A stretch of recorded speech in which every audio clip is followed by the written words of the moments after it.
매일 말씀 묵상 시작하도록 하겠습니다. 함께 그때의 그물이들이 찬양하겠습니다.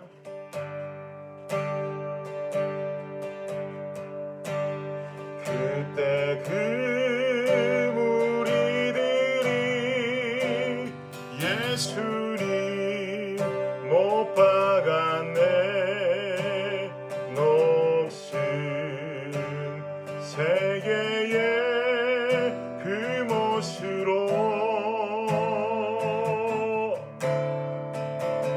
망치 소리 내 맘을 울리면서 들렸네. 그 피로 내 죄 씻었네. 3절 비웃는 저 무리들 주의 옷 벗긴 후에 주님 몸 깊이 찔렀네.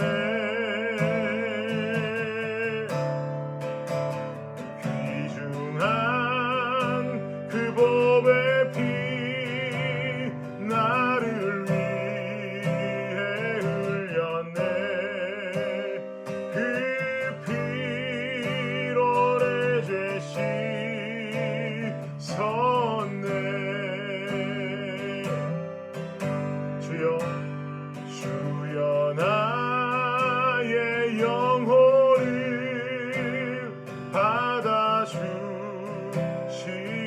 받아주시옵소서.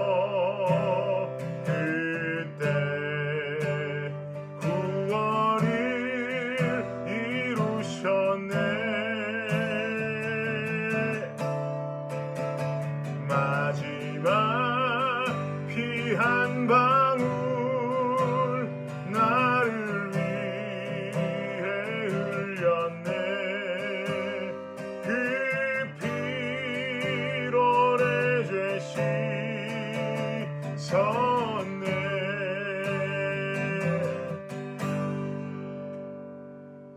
네, 오늘 말씀 마태복음 27장 11절부터 23절까지 보도록 하겠습니다.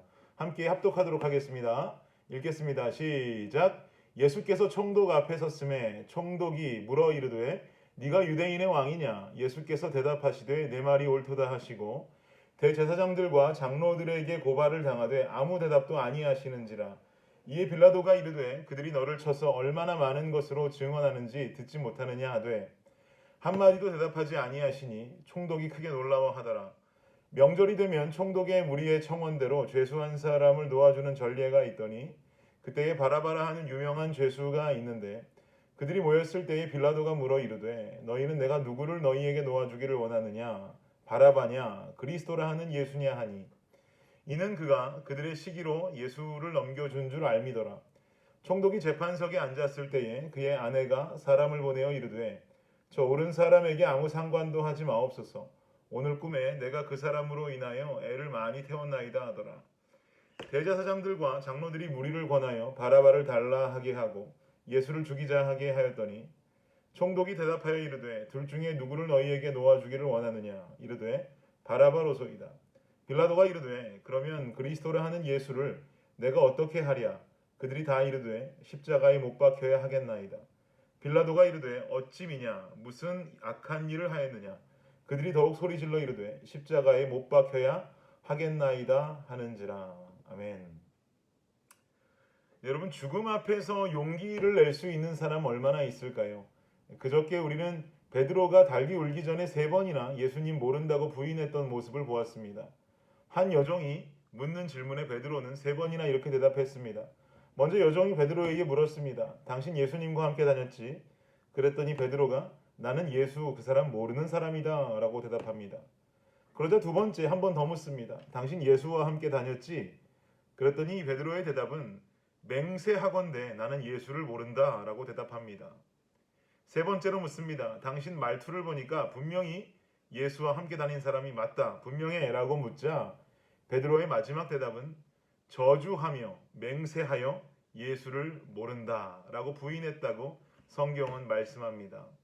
처음엔 그냥 모른다 하더니만 두 번째는 맹세하고 모른다 하고 세 번째는 저주하고 맹세하여 모른다라고 부인했다는 이야기죠.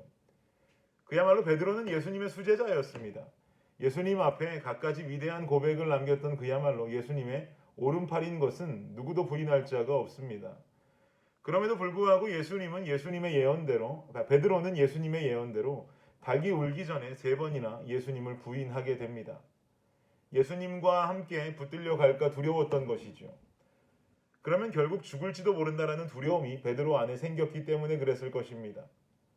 이런 베드로에게 베드로 너는 잘못했다라고 손가락질하고 그 누가 이 베드로에게 잘못했다며 돌을 던질 수 있겠습니까? 아무도 그럴 수 있는 사람은 없을 것입니다. 누구나 다 죽음이라는 것은 두려움을 갖게 하기 마련이기 때문에 그렇습니다. 그런데 오늘 본문을 보니까요, 자신의 눈앞에 닥친 죽음의 문턱에서도 당당히 죽음을 받아들이고 있는 한 분이 등장합니다. 그분이 누구냐면 바로 예수 그리스도입니다. 예수께서 총독 앞에 섰음에 총독이 물어 이르되 내가 유대인의 왕이냐? 예수께서 대답하시되 내 말이 옳도다 라고 11절에서 말씀합니다. 무슨 말입니까? 총독이 묻습니다. 너 유대인의 왕이냐? 라고 묻습니다.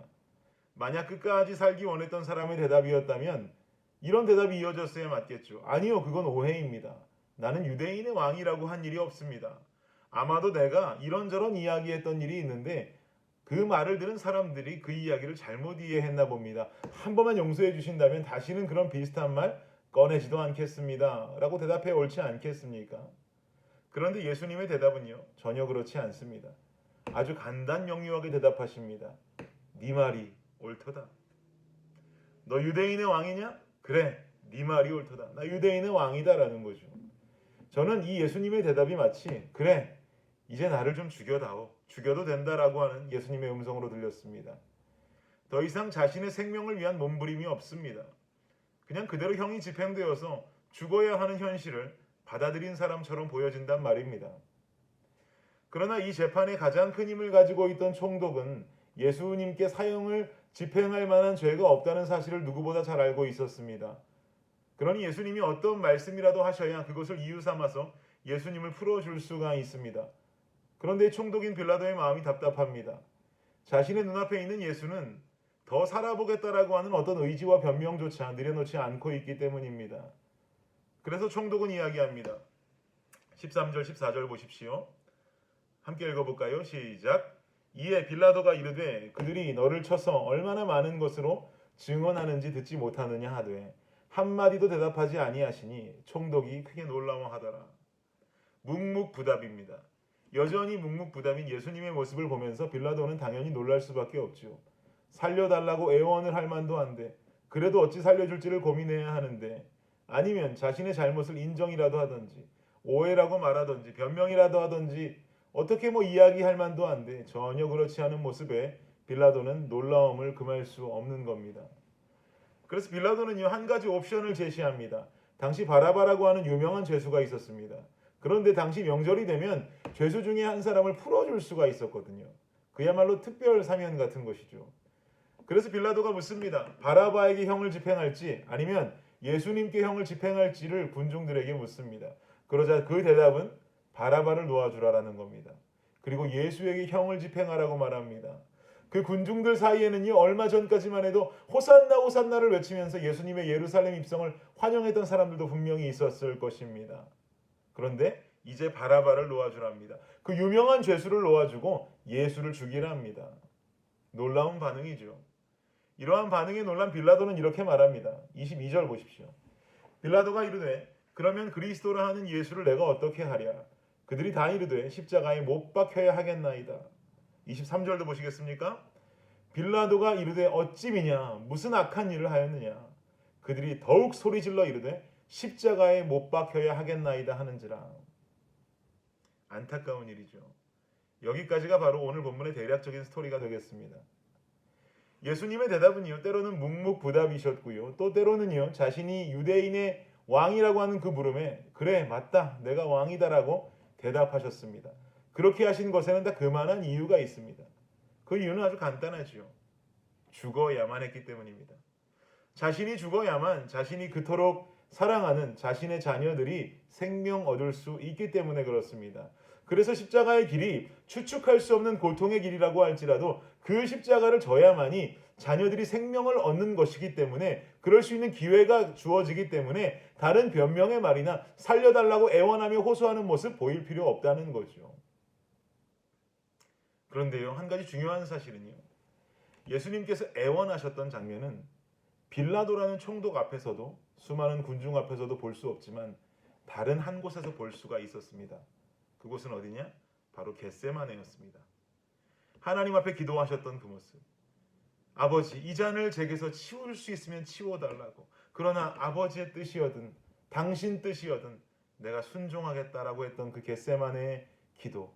그 기도 속에는 예수님이 하나님 앞에 얼마나 애원하며 마음 다해 기도하셨는지를 발견할 수 있습니다.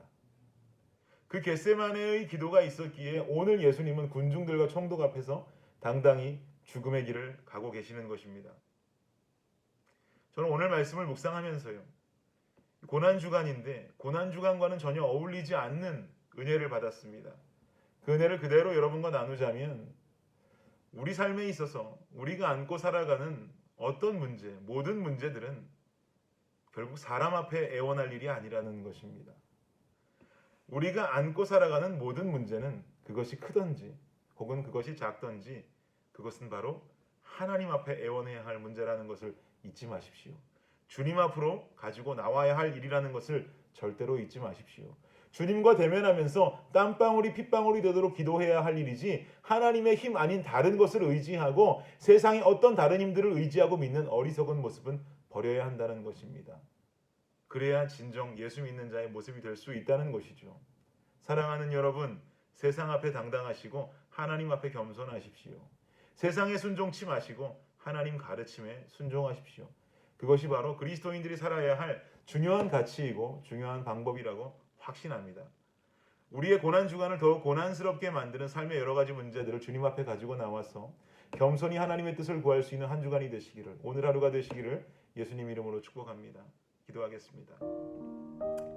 하나님 감사합니다.